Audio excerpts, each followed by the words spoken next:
Last month, I decided to take the full 31 days off of social media, and it was nice. Now, I already stopped using Instagram last year. I've never been one for TikTok, not really into YouTube Shorts either.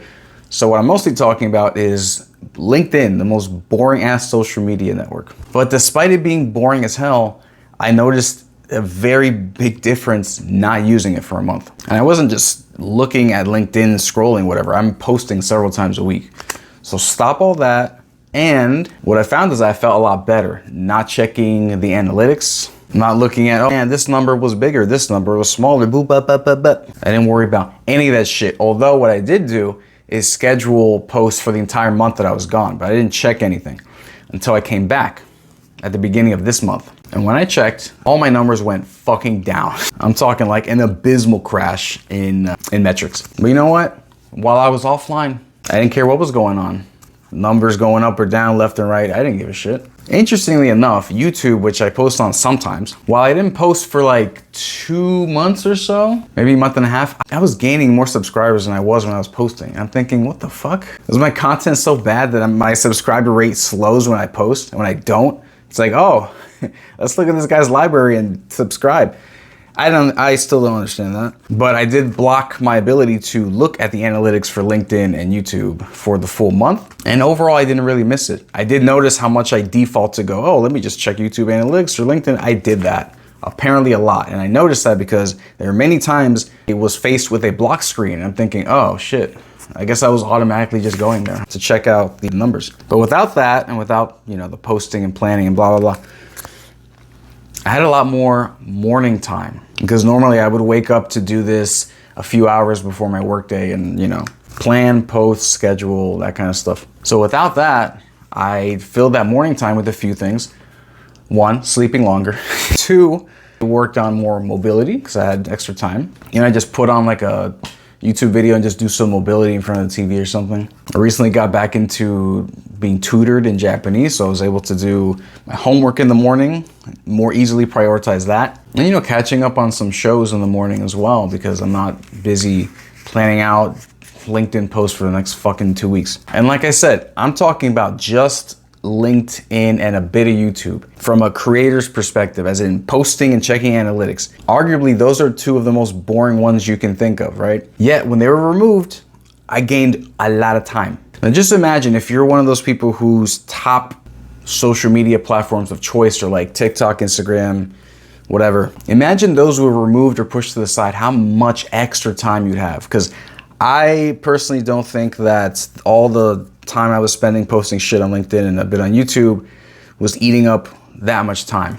But I know for a fact, if your main thing is TikTok, you're putting a lot of time into it. Now, wouldn't it be interesting if you didn't use that nearly as much or at all for a month and see how much time you gain back?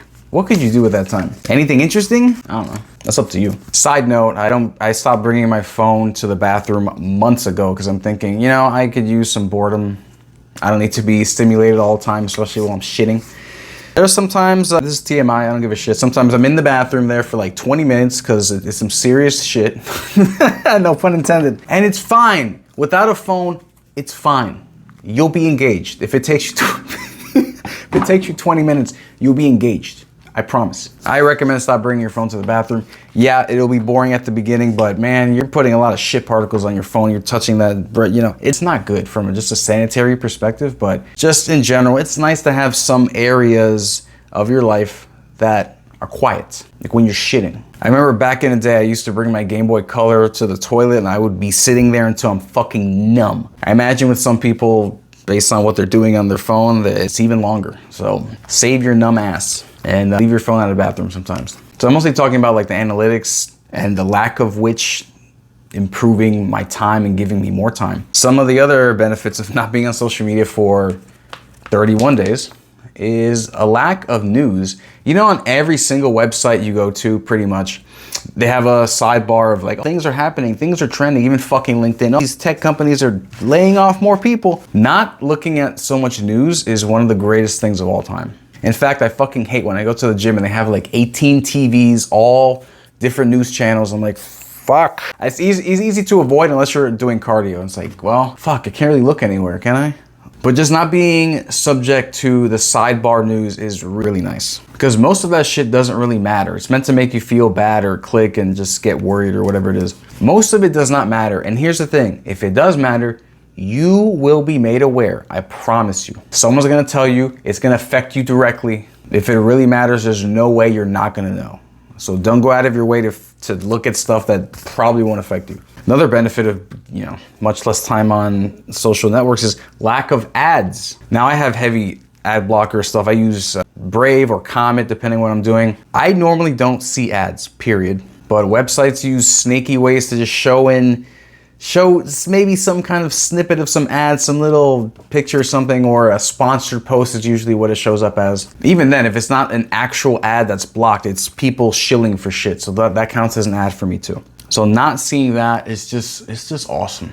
You can't get away from ads these days. I might make a separate video about this, but we were having issues with our smart TV and we had to use YouTube without a condom, without YouTube Premium as well. And I was baffled at how many fucking ads there are. Apparently, if you pause for like 10 seconds, you get an ad now.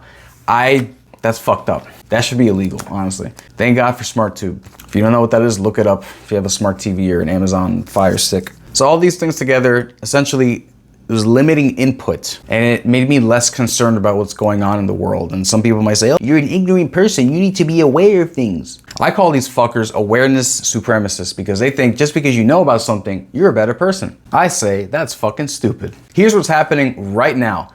Some other part of the world, some child just fucking died. Does that suck? Yes. Can you do anything about it? No. Does that knowledge change anything about your day-to-day life? No. So knowing about it it adds negativity to your mind. So imagine you're looking for news everywhere in the world. You're saying, oh, this child died. This government's doing this over there on the other side of the world. They're chopping heads off of women over there. If you're trying to grab all this shit, catching them all like fucking Pokemon, these negative news items, just to be aware, what good does that fucking do you? Now, if you're Magic and you can say, I'm aware of it, bam, it's fixed. Yes, find out everything you can. That's awesome. But that's not how it is for most people, for anyone, really. You just find out about shit that doesn't affect you, but is bad, and you just think, wow, that sucks. The world's horrible. A lot of the world is horrible, but it doesn't help you to learn just how horrible it is. Not to say ignorance is great. What I'm saying, when you get this knowledge, this awareness, what the fuck good does it do you or anyone? Usually nothing. So not seeking it out and not being bombarded by it is fucking great. So what I want to do going forward is I'm probably going to post more on YouTube, like a video diary type stuff like what I'm doing now. And I want to take a digital minimalist approach, as in I want to limit the inputs a lot and just kind of push out what I've been noticing, how I've been dealing with, technology, trying to rate my soul, what I've been doing to get around it, what I'm noticing about it in my life. And who knows, maybe I like being offline so much you'll never see me again. Who fucking knows? But I do think a lot of people are suffering from too much input, and I want to let you know, trying to limit it is worth it. It really is. It's really nice. Use some more paper. It's cool. It keeps you off, keeps you from being bombarded by random shit into your brain. But yeah, I went off for 31 days, went back on. I'm like, wow, I barely give a shit anymore. But like I said, I do think it's useful to put out like video diaries without just all this input. Just want to do more output. Hopefully it's helpful to someone, especially if you work in the tech world like I do, like so much shit coming in at you. It's like, yeah, it's nice to limit what you can, because most of it doesn't fucking matter. And if you take a break, that'll be really obvious to you. So thanks for watching. See you next time.